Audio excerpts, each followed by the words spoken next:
Kobin, baie welkom by nog 'n episode van Wat Jy Storie. Baie dankie dat ek hier kan wees. Nee, die voorreg is net ons in regtig waar. Ek dink soveel mense daar buite ken jou as die groot inspirasie wat hoop skep vir jong mense. Jy het myself al 'n traan of twee laat pik, nie net deur dankbaarheid nie, maar ook deur jou snaakse video's, want ek is 'n meisie met 'n Suzuki wat bly in Pretoria. Well. Ja, nee, ek hoor ek is 'n gevaarlike kombinasie daar buite, maar Die gevaarlikste, numero uno. ja, die mense gaan seker nou nie met jou stry nie. Maar baie welkom mense en ek sien regtig baie uit om met jou te gesels. Maar ek dink kom ons gaan 'n bietjie terug na die begin en vertel ons bietjie wat jou storie. Genigtig. My storie om terug te gaan na kyk maar na die heel begin te gaan. Asseblief, yes, begin by die begin. Ek is 2002 babietjie. September, ek is 'n nuwejaarsbaba. Ek is ook September. Ja. Nee, ons is nuwejaarsbabas. Ek vang nou reg. Ek sê dis bietjie ver uit mekaar uit. Ek's in Bethlehem gebore. Maar hulle toe ek 3 jaar oud was, het Trichard toe getrek en ek my hele laerskoolloopbaan en hoërskoolloopbaan daar deurgebring. Pa het my baie vroeg in rugby ingekry. En so te sê aan die einde van my laerskoolloopbaan het ek baie lief geraak vir rugby. Ons het baie uitmuntend presteer by Laerskool Trichard. En toe die hoërskoolloopbaan begin waar ek toe begin uitblink het in sekere sportsoorte soos atletiek en ook natuurlik rugby. En net om bietjie kleur te gee van waar ek vandaan kom en eintlik nou maar wie ek geword het en wie ek was net voor die ongeluk. Gaan ons gou terug na die Desember van 2017 toe, waar my familie saam met my in die Ooskaap met vakansie was en reg deur die vakansie is ek deur my pa afgerig om soos hy as 'n atleet te presteer, want hy was 'n uitmuntende atleet gewees. En reg deur die vakansie elke oggend vroeg op, laat aande geoefen, bulte op die strand gehardloop en ek het toe begin rebelleer omrede ek begin opstandig geraak het teenoor my pa omdat ek op my vakansie moes oefen. Ja nee, ek meen dis verres. Ek het begin ondankbaar raak vir my talente en my gawes. En dit was nie lank nie voordat ek my pa begin vashou met mekaar en verbale en fisiese konflik het van 'n gewoonte geword in ons huishouding. En ek het baie rammetjie uitnek op eintlik net maar teenoor enige vorm van gesag begin rebelleer by die skool ook. Ek het my hele identiteit gevind in wie ek was, my fisiese vaardighede en wie ek was as vir die skool as atleet en 'n rugbyspeler. En ek het toe begin ontvlugting soek in die verkeerde middels, talle verslawings opgedoen, drank gesteel, die kar gesteel met ma en pa. Alle verwerp en hulle verwyd en my ouers het my so te sê lewendig verloor in hulle eie huis op die ouderdom van 15. Ja, dis omdat ek gevoel het wie is julle om vir my te sê wat ek moet doen en nie moet doen nie. En tog het ek in die 100 meter, 200 meter, 400 meter en gewigstoot items deelgeneem in atletiek. En ek het rugby gespeel. Ek was toe as jonger 16 afspan kaptein aangewys daardie jaar. Ja. So dit het nog steeds daarom gehelp. Ek meen, dit het sy negatiewe kant gehad, maar jy het toe nou nog steeds uitgeblink. Ja, ek was by die huis nie dieselfde kind as wat ek by die skool was, hierdie uitstekende Top atleet daar gehad. Nee, ek was 'n woelige kind by die huis gewees, baie onder die invloed, verkeerde goed gedoen. Ja, ek was 'n verlore seun gewees. Sure. En toe kom jy ongeluk. Ja, so ongeveer 'n maand later na die atletiekseisoen verby was, het die rugbyseisoen afgeskop en ek is toe aangewys as die onder 16 afspan se kaptein. En dit was 'n doodnormale rugbyseisoen. Ek was net verskriklik trots en opgewonde om my skool te verteenwoordig. Natuurlik, ja. Ek is baie meer 'n rugbyspeler as wat ek 'n atleet was. Nog nooit Olimpiese spele gekyk nie, maar ek het nie 'n rugby game gemis van die bokke nie. Alles gekyk. So die ego was bo gewees wat rugby betref. Ek was baie slegte kaptein gewees vir my span. Ek het baie oor myself gemaak en baie egosentries gewees. Maar tog die rugbyseisoen gevorder tot met die wedstryddag op Hoërskool Warmbad.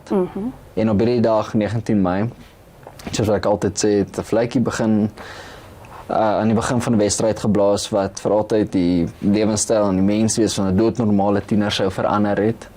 En dit was so 1:15 die middag gewees. Die teenstander se 8ste man het deur ons verdedigingslyn gebreek en might I just add, was net nadat ek my laaste 3 gedruk het. Natuurlik. So jy was so trots op daai 3, nee. En toe kom die teenstander se 8ste man deur ons verdedigingslyn. Ons was albei op hoë spoed geweest, ook ingekom het vir die duikslag. en ek het my kop in die verkeerde kant van die tackle geplaas. Dit is baie belangrike reël in rugby en ek gaan dit verduidelik want dis net vrouens in die kamer. So, Ek meen, sal nou nie noodwendig dit sê nie. Ons ken ons rugby, so. Ek sal regtig eintlik in Suid-Afrika sal ek nie verbaas wees as jy vir my sê jy ken die reël nie. Ja, So, nee. daar's 'n reël cheek to cheek. Ken jy dit? Nou vertel jy 'n storie. Ons praat nie oor die reëls nie.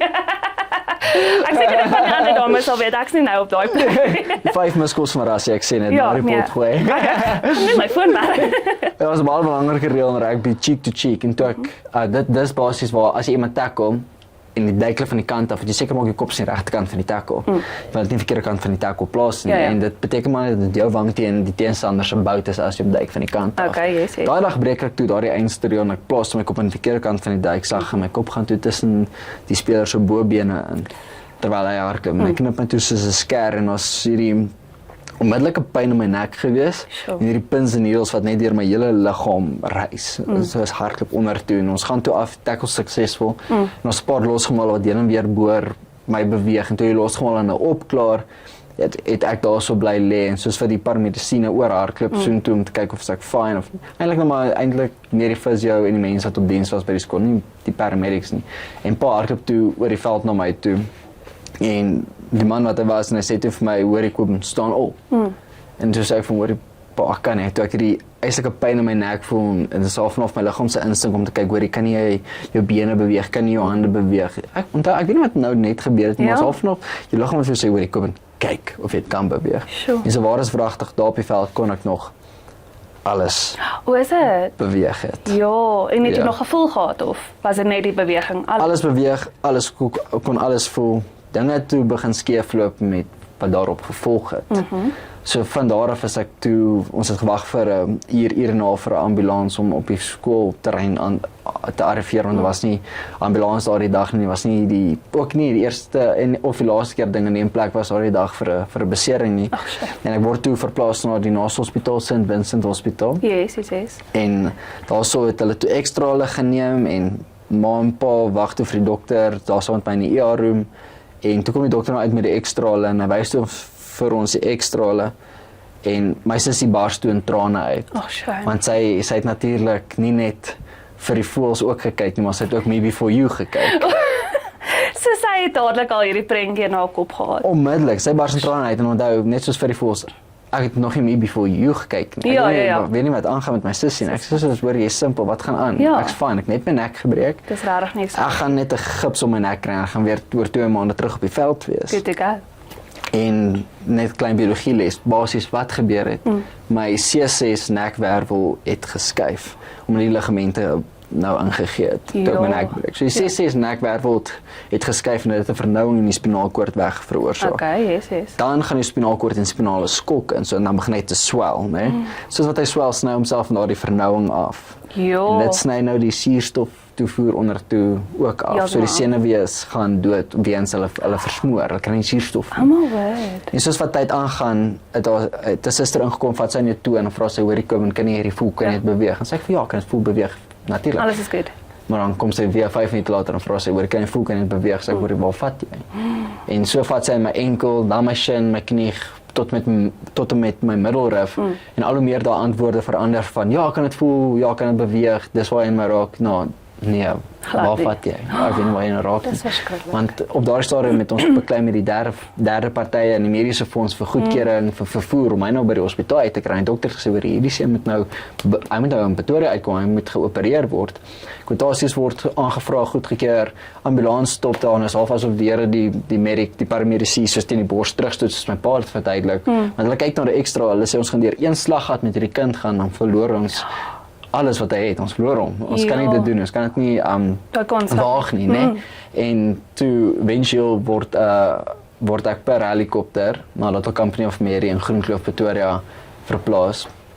En 11 ure nadat ek my nek gebreek het, is ek toe onder die lem in die teaterkamer. Ja.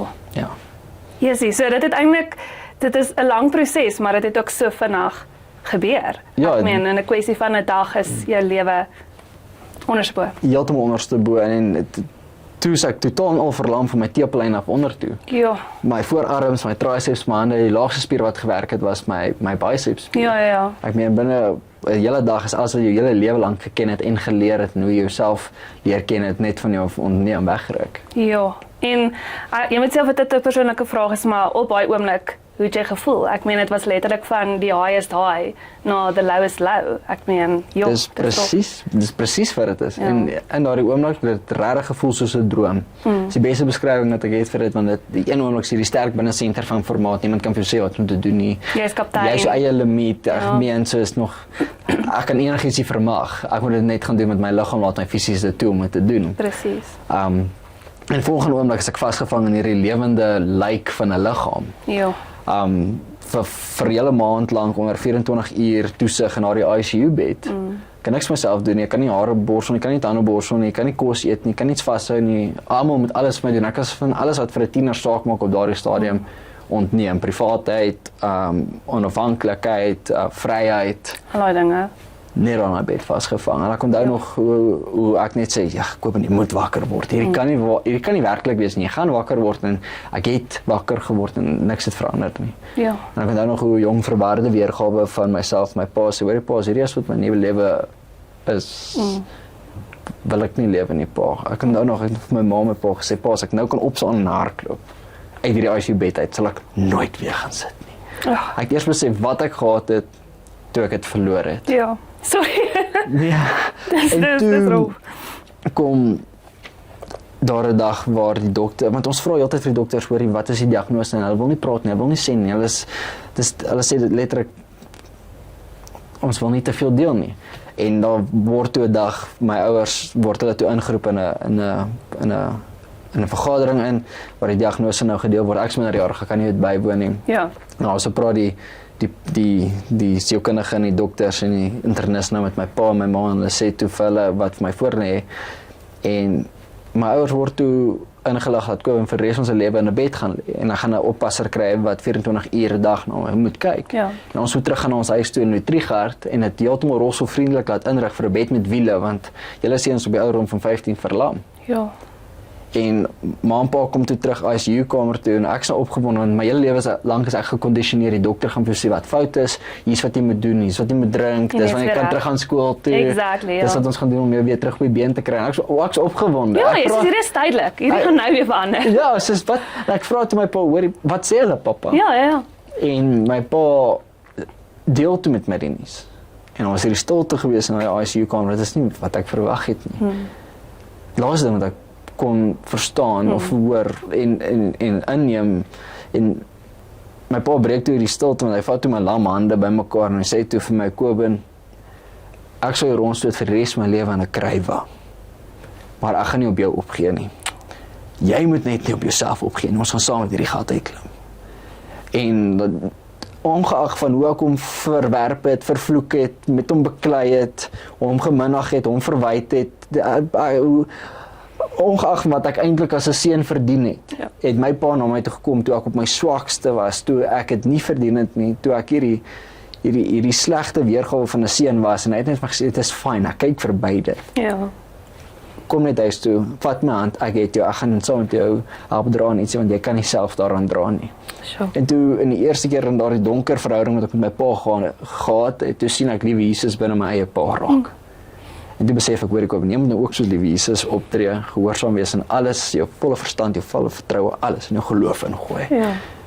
En hy sit nou daar, en hy is vandag nou my beste vriend. So, dit wys so net toe, wat moes gebeur het vir die verlore seun om huis toe te kom. Kobus, dit is so 'n mooi storie en ek dink dit is iets wat, ja, daar's twee kante hoe dit kan uitdraai. Jy kan of gekies het om die beter mens te wees en te wees waar jy vandag is, of jy kon na 'n hospitaalbed gebly het en besluit het, verstaan, jy gaan nie meer vorentoe gaan nie en dit is wat jou lewe is. So baie mense dink ek wil weet, wat was die grootste uitdaging nou gewees op daai punt? Was dit jou geloof, soos wat jy nou genoem het, om daai keuse te maak? Was dit fisies, emosioneel?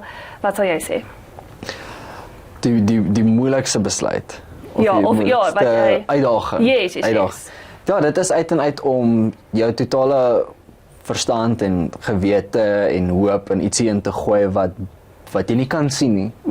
Want ek meen die wette van medisyne, wette van wetenskap, die wette van wiskunde, die geleerde mense sê hierdie sekere ding, en moenie my verkeerd kry nie, hulle het te sê, soos my ma dit sê, die Here die laaste sê. En dit was baie moeilik geweest in die heel begin om te besef, okay, wel, dis wat die dokter gesê het. En vir die eerste keer moet ek nie staat maak op wat hy sê nie, ek moet staat maak op wat ek glo. En eerlikwaar wat dit vir my maklik gemaak het, was my ouers wat baie ondersteunend was en baie Christelik my groot gemaak het, en ons bid 'n kind in die, ons praat 'n kind in die hospitaal en bid ons om uit die hospitaal uit tipe familie. Ja. So hulle het dit vir my makliker gemaak om te draai op wie ek was op daardie stadium. En my pa het regtig vir my gesê, hoor jy seun, as jy en rasioneel, as ons kyk na mense morele kompas en ons eie oordeel, soos ons gesê het, Kobus het dit nie verdien nie, om 'n tweede kans te kry nie, en eerlik, as ek daardie dag op die veld oorlede was, sou ek eerlik nie kon sê dat ek sou hemel toe gaan nie. Die oordeel kom my nie toe nie, maar ek kan nie met sekerheid in my hart sê. Nie met die lewe wat jy daai tyd geleef het nie, ja. En dit verander om kerk en geloof as hierdie tradisie te verander in hierdie verhouding. En die eerste keer moet ek met God oop en eerlik wees, al my sondes bely, jammer sê, om verskoning vra, my vyande vergewe, mense met wie ek wrogings gehad het, en tot en met 'n punt waar ek lief geraak het vir my vyande, ek wil nie eers my nek breek vir hulle toewens nie. Dis so 'n walglike ding om met iemand te gebeur. So die moeilikste gedeelte vir my was om te sê, weet wat, hierso Here, vat dit. Ek sit alles van my in een, my hele vertroue en hoop sit ek in een, en hierdie ding wat ek nie kan sien nie, maar ietsie wat moet regeer bo die wette van medisyne, bo die wette van wetenskap en wiskunde, ietsie wat almagtig is bo dit, want ietsie het daai wette ingestel. Dit is daar, ons kan dit nie net ignoreer nie. Presies. So daar is die moeilikste gewees om daai rasionaliteit te kry van, okay, ek moet nou 'n verhouding met die Here aanknoop, want eerlikwaar, ek was so desperaat op daardie stadium gewees, en ek verstaan my liggaam is net 'n wessel, en die lewe gaan seker goed aan my liggaam doen, die Here wil net by my siel uitkom, so kom ek gee dit vir hom. So die moeilikste gedeelte was in die heel begin om te aanvaar wat die dokters gesê het. Ja, wat eintlik dan nou die realiteit van jou lewe was, wat jy moes, ja, dit is 'n realiteit, maar jy het die keuse om ver van dit weg te beweeg en te sê, okay, dit is wat dit is, maar soos jy sê, die Here die finale sê, en wat hy sê gaan die waarheid wees, en dis die pad wat jy gaan stap. Daai is eintlik baie goed gestel. Ja, dit was baie moeilik om die ou Kobus te begrawe. Dit was verskriklik moeilik, want dit was al wat ek myself as gesien het, my hele identiteit ek gevind in my fisiese vaardighede. En dan nou letterlik amper as weer eersgeborene na die Here toe te kom. Ek meen, jou liggaam is dit wat dit was. Presies. Ag nee, dit is, en jy het so ongelooflike hoop in jou en positiwiteit wat net uitstraal. Ek dink nie baie mense kan dit sê nie. Ek meen net van nature, as jy so vriendelike mense wil net met jou gesels. Ek laat dit nie die res van my komplimente uitkry. Ja, my bene is klaar lam genoeg, hoor. Ag, jy weet, ons moet 'n arm so klam kry, jy weet. Waar sal jy sê, kom nou. Ek jammer. Die min wat het kom. Die min wat het, moet ons nou maar 'n bietjie weer terugbring aarde toe, jy weet. Jy het nou baie gepraat oor jou ma se rol en alles, maar wat sal jy sê was nog 'n groter deel van jou ondersteuningsnetwerk? Was dit vriende, natuurlik die Here en alles, maar hoe sal jy sê jy daai netwerk gebou om jouself sterk te maak waar jy nie sterk was nie? Hey. Genigtig, ek moet sê, daar was 'n baie interessante dinamika rakende die vriendegroepe by die skool, en onthou, hulle ontvang nou weer iemand wat hulle nie ken nie. Presies. Die seun wat... En jy was ook seker nie die populairste met jou hele houding en alles wat jy gehad het nie? Ek sê altyd, ek gaan nou oop en eerlik wees, die mense het nie baie van my gehou nie tot ek met hulle gepraat het nie. Dan is hulle vriendelik en so aan, en wel het ek sou ook dieselfde opgetree het, kan hulle nie kwaadlik neem nie. En na die besering kom heeltemal verander, nou ook 'n ander seun, so die seuns wat baie van my beste naaste pelle is toe weg na skole in die omgewing, paar pelle wat agtergebly het in die skool self was genigtig. Ek moet nou dink wat om te sê sonder op tone te trap. Kom ek sê dit net so, daar was 'n dag gewees waar ek in trane uitgebars het, na my wiskundeonderwyseres toe gegaan, gesê, juffrou, ek besef ek het nie meer pelle nie. Sure. In die rolstoel nou. Ja. En dit het eintlik daartoe gelei dat ek 'n graad terugskuif. Ja. Graad 11 toe. Oh. En daarso was een van my meer spanmaats, Donovan Jackson, en hy was altyd net my stit gewees. Ek was die kaptein gewees. Ons was nie regtig goeie vriende gewees nie, en toe ek nou die jaar terugskuif, toe hy my net letterlik onder die vlerking geneem en hy het my tasse my gedra, hy het my by trappe op en af gedra. Al was hy laat vir klas, al het ek blaas of maagprobleme, daai kind het my oral rondgedra. En hy is nou tot vandag toe een van my beste vriende. Hy woon hier in Centurion eintlik. Ja. Sure. So hy was 'n ongelooflike groot ondersteuningspilaar in my matriekjaar gewees. So 'n groot gedeelte van my het afgesterf om te sê, weet wat, die vriendegroep wat ek nog die hele skoolloopbaan mee gekom het, ek moet nou van hulle af afskeid neem, maar kan ook nie verwag dat hulle as verpleegsters en oppassers moet optree nie.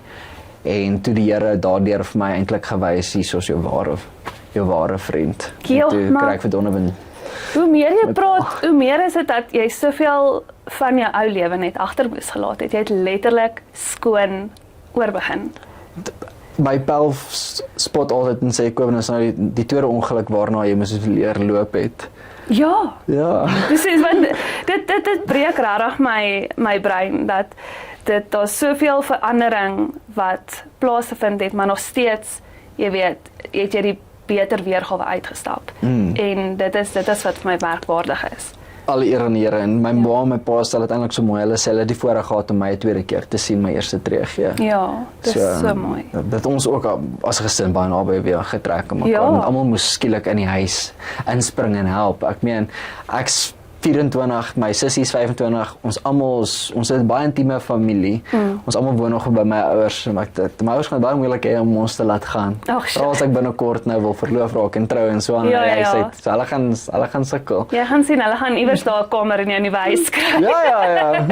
Daar nie agterhand by huisie by. Ek kom om daai dag in die ICU kom. Ek help jou nog, julle paar jaar daarna. Hoorie man, het ek vir jou half 2-in-1 vraag. Wat is een ding wat jy vir jong mense daar buite wil sê, maar ook as jy nou terugkyk na jou 15-jarige self, wat sê jy vir jouself gesê het, met dit wat jy nou weet? Jo. Ek wens ek kon na jonger Kobus toe gegaan het en vir my goeders gesê het wat ek nou vandag na skole toe gaan en vir kinders. Ek wens iemand het met my kom praat terwyl ek nog daardie toks op my voete gehad het, terwyl ek nog daardie spikes voor ek dit moes ophang. Want kyk, dit is 'n moeilike pad om te stap. Ons gaan nou by dit uitkom wat ek wil deel met hulle, maar dit is 'n moeilike pad gewees om te stap, en ek meen enige mens met enige traumatiese ding of komplikasies in lewe, vra jy baie keer hoekom nou wat ek gedoen om hierdie te verdien. En daar het 'n baie belangrike gedagte by my opgekom in die rehabilitasiesentrum wat ek so wyd en suid wat ek kan versprei, en dit is dat as jy ooit die kans gehad het om te erken die lewe is onregverdig, as jy bevoorreg genoeg om ene te hê in die eerste plek. Volgens statistiek het 170,000 mense gister hul kop neergelê vir die laaste keer. Ja.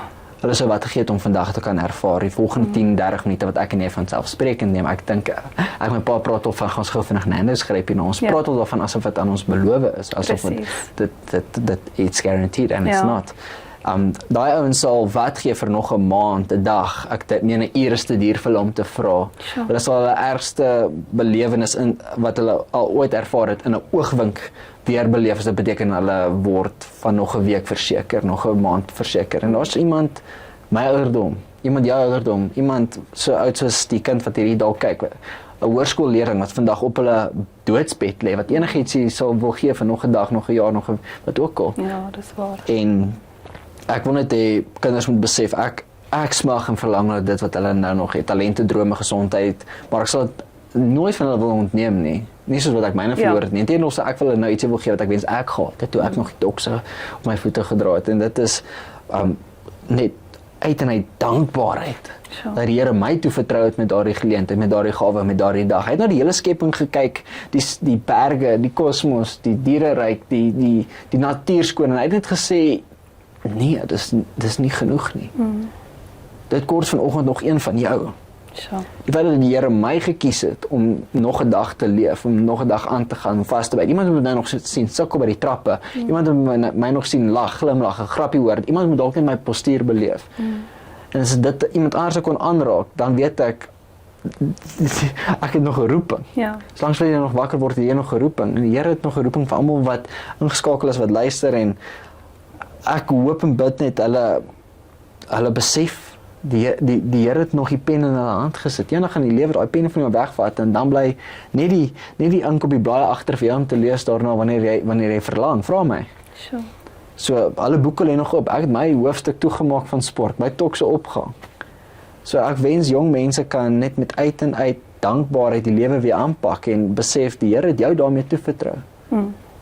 Ja, daar is regtig 'n baie belangrike boodskap en ek dink iets om te onthou.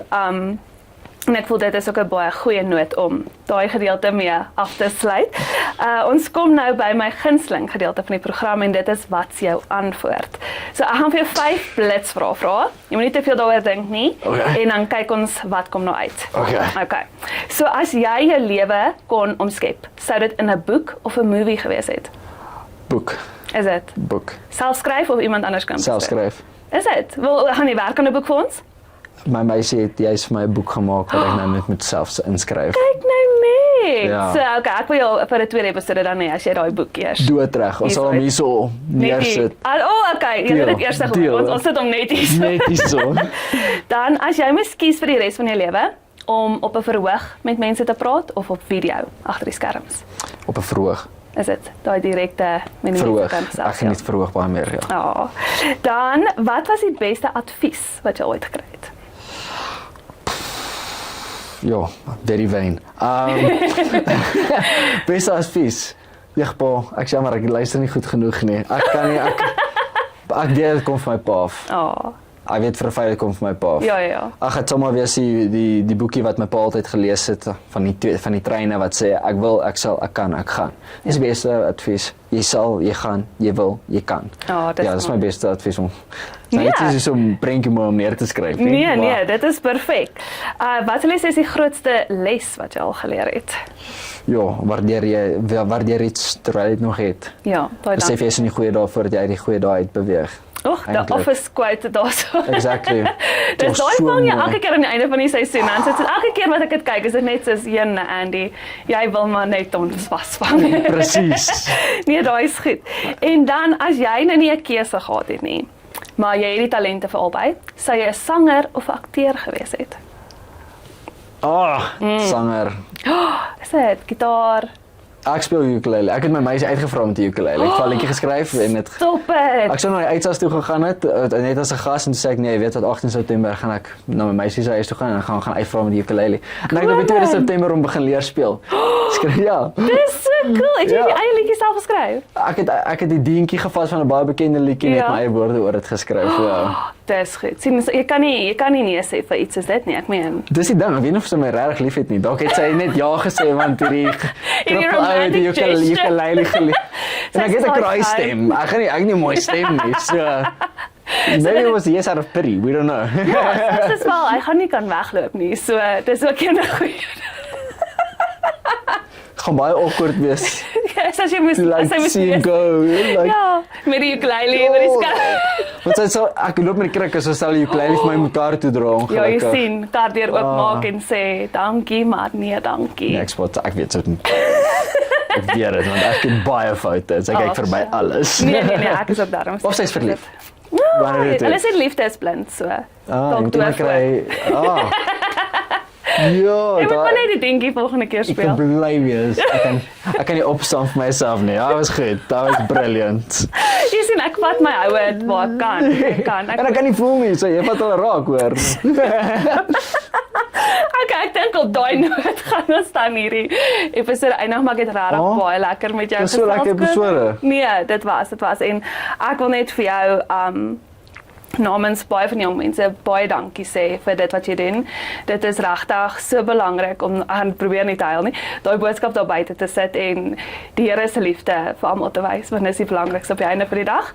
So voor ek weer in trane uitbars, ek sien julle in die volgende episode. Cheers weer. Daar's soveel nuwe episodes wat wag vir Wat's Jou Storie, so maak seker jy bly op hoogte. Gaan volg Solidariteit se sosiale media kanale, Facebook, Instagram, YouTube, selfs Spotify. Gaan luister en gesels saam. Cheers vir eers.